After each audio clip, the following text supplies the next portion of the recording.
It's time to Let's Talk. Alright, what's up, what's good? The Wolf is here with another Let's Talk video, and this one we're going to be talking about something that's kind of a controversial subject in competitive gaming, and it is the whole big old word of esports. Everybody loves to complain about it. Everybody loves to point fingers at it as it's a bad thing and it disrupts balance in gameplay, and we can't have crazy gameplay because esports has to balance everything out and this and that and the other thing. I've heard so many arguments over this thing. I think the first thing to look at is, what is esports? So esports, it is a multiplayer video game played competitively for spectators, typically by professional gamers, a form of sports competition used in video games. Esports often takes the form of organized multiplayer video game competitions, particularly between professional players, individually or as teams. Although organized competitions have long been a part of video game culture, these largely between amateurs until the late 2000s, when participation by professional gamers and spectators in these events through live streaming saw a large surge in popularity. By the 2010s, esports was a significant factor in the video game industry, with many game developers actively designing and providing funding for tournaments and other events.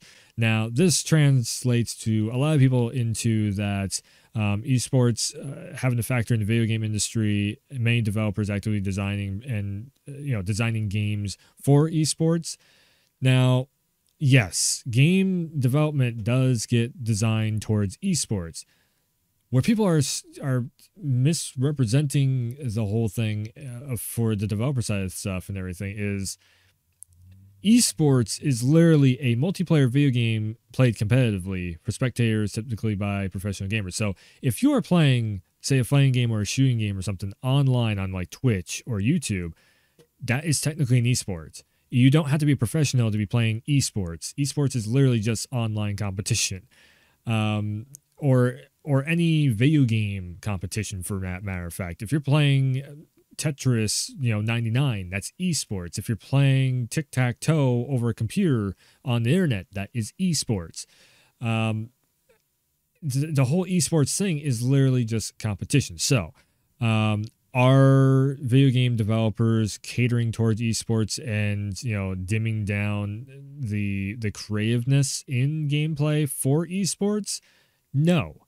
I think it's more or less just developers have heard people complain so much over the years about, certain, like, Call of Duty's had its moments of, I've been basically in both camps of, doing clan battles and doing, or clan wars, they used to be called. And now playing fighting games, you start to hear kind of similar, gripes back and forth from the community to the developers.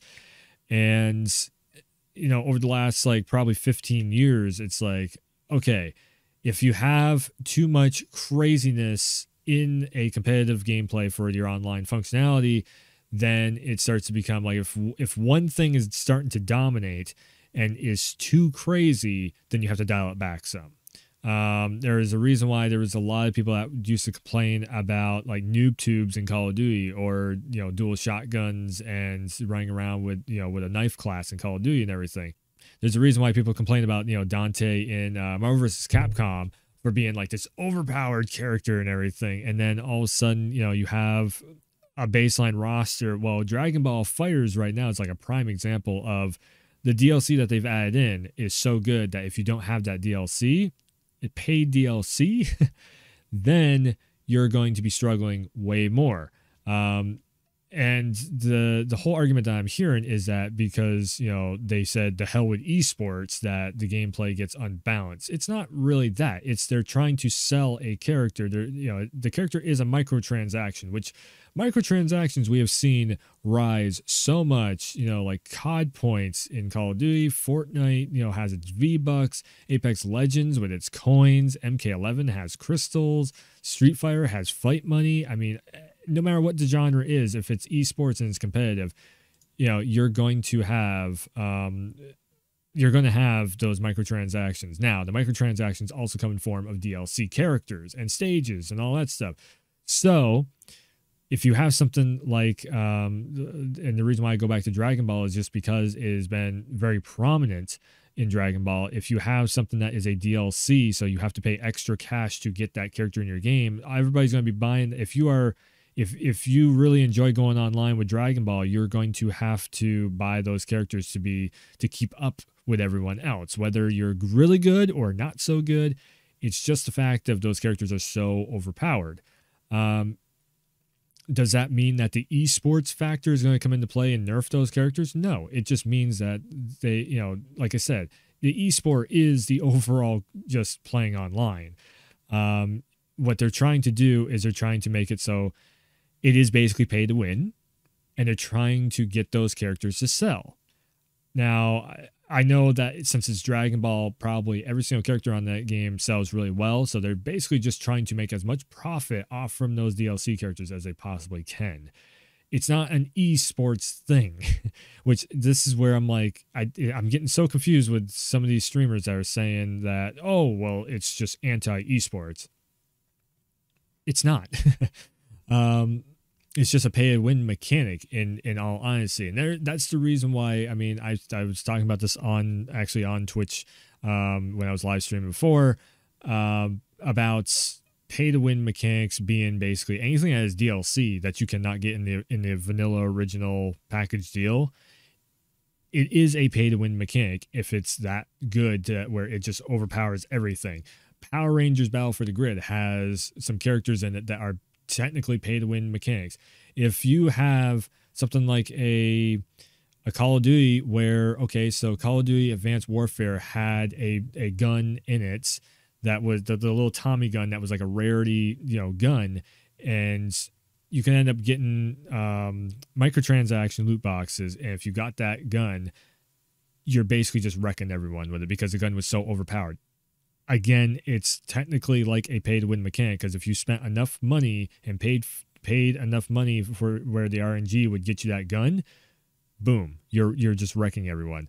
An even better one is like Apex Legends. If they put in a character that is overpowered, it can overpower, I should say, the other characters in the game. Done. That's pay to win. It's not part of the core roster. Sure. Also, Rainbow Six Siege would be another one too if they did something in that game. Anything that has DLC that can help you win it just increases your odds by like 40, 50, 60%. That's technically a pay to win mechanic. And of course, people are going to pay it so they can end up, keeping competitive in the game. Now, where they try and balance out the esports factor is season passes. I would think this would be common knowledge, but I guess people are not thinking of it like this. The season pass, you buy the season pass for, a lowered price, then boom, you get the whole thing. It's just basically just the expansion of the game. But not everybody can buy the season pass. Not everybody has the cash enough to buy the season pass. You're already paying for a console, a game, a subscription, and your internet access. Not everybody wants to be spend another $60 on a season pass, or 30 sometimes if you're lucky. So it's, I mean, esports, this whole argument that esports just, that the games are dumbed down and there's not as much creative freedom in like fighting games and such because esports is a thing. I don't agree with that at all. I think it's really just we're going through this period of getting new player base into the ecosystem of fighting games. We're getting a new player base into this ecosystem of like Fortnite. I have not seen as many people ever being interested in Fortnite as right now. Just on the fact that there is all these characters that people are like, whoa, we have Terminators, we have aliens, we have Predators, there's Chun-Li, there's, like Tomb Raider just got added and Kratos is in there. Like all these characters are making people go, I'm going to check out Fortnite. I've never played a shooter game. I'm going to check out Fortnite. That's going to be my first thing. But again, Apex, all it's going to take is one character that can rule over every other character and boom. It's like, it's not so much that the esports balancing of it. It's just there's a new character in there and they want everybody to buy it, to get that profit made back. So there you go. The character can rule. So that's why I say esports is not the problem. It's just developers are just trying to get. But of course, you also have the old school player base that is just like, I can't do stuff that I used to, or that things have changed, so I'm going to complain about it. And it's like, well, it's a game, and developers are going to change up the way that stuff runs. Like MKX to MK11, it is definitely different, and the movesets are definitely different and everything. But guess what? That's kind of nice because it gives you a fresh, brand new start on trying to figure out characters and everything. I've played characters in MK11 that I never cared to play in MKX just because there was like, certain variations locked and everything. But then, you have this whole argument of, how MKX is so much more open than MK11, it's not an esports thing though. It's literally just them trying something new. It is the evolution of the game mechanics, and it's what the developers want to bring the game into, so if you want something totally crazy and go play something, I don't know, maybe like a Guilty Gear, maybe like a Street Fighter or whatever, find the one that you like and just enjoy it. Dragon Ball right now is that game. Like, if you don't like the grounded based footsies of an MK11, go play Dragon Ball. Everything's blowing up. There's colors and particles and craziness happening all over the screen. Some people don't like that as much. There's differences of opinions. It happens. So anyways, this video is basically just to say, like, esports is not the cause of all the dramatic gameplay differences. It's the developers wanting to do something new. It's also them trying to bring in different player bases. And at the end of the day, they're also trying to get you to spend money on microtransactions, which is DLC. Any DLC is a microtransaction. I know that everybody goes, loot box! It's loot box! Anything that is DLC is a microtransaction. You can buy them individually. You can buy them in a season pass. It doesn't matter. It's a microtransaction, one way or the other. And all of this, like, fight money and crystals and everything, same difference. It's all microtransaction stuff. So esports, yes, overall it is there to make money. It is there for tournament play and everything. That's the reason why some stuff gets blocked in tournament, because it is overpowered. Esports on the business end of esports, and that's okay. Actually, that's another point I wouldn't mind getting into real quick. The business end of esports does not do anything to the developer side of competitive games. As much as people want to say it does, the business, if you have a competitive game that is well balanced, it actually makes way better. It makes way better confrontations between both the teams, both the players, whatever. And then it comes down to the raw skill and ability. And developers, I'm pretty sure developers know this stuff, even though a lot of the player base will swear up and down that developers are just catering to, balancing out a game and it makes it not fun anymore.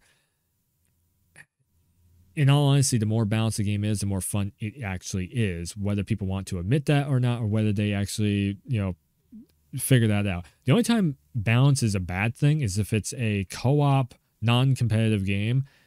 Like, Devil May Cry is so much fun because you can go so crazy in it. That's where that gameplay comes in. Competitive, though, it should be balanced. It absolutely should be balanced, because if it's not balanced, then you just have a case of everybody doing the same exact thing. And that's where, you definitely just see the balance happening anyways, whether or not it's from day one or year one.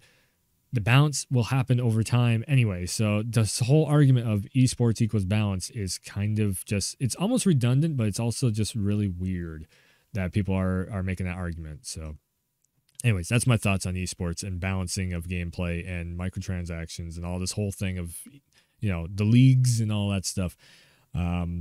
Yeah, it's a business, and we're going to continue to see esports thrive. We're going to continue to see leagues and teams and pro players and all that stuff be a thing. We're also going to see all this fight money stuff still happening with every single game because it is very lucrative. They make a lot of money. That's the reason why a lot of these games that do have all these microtransactions, they make a lot of DLC because they are getting a lot of funding from those microtransactions. Every time you buy a skin, there's a developer getting paid for their hard work, and therefore the publisher can also put back in to make more DLC.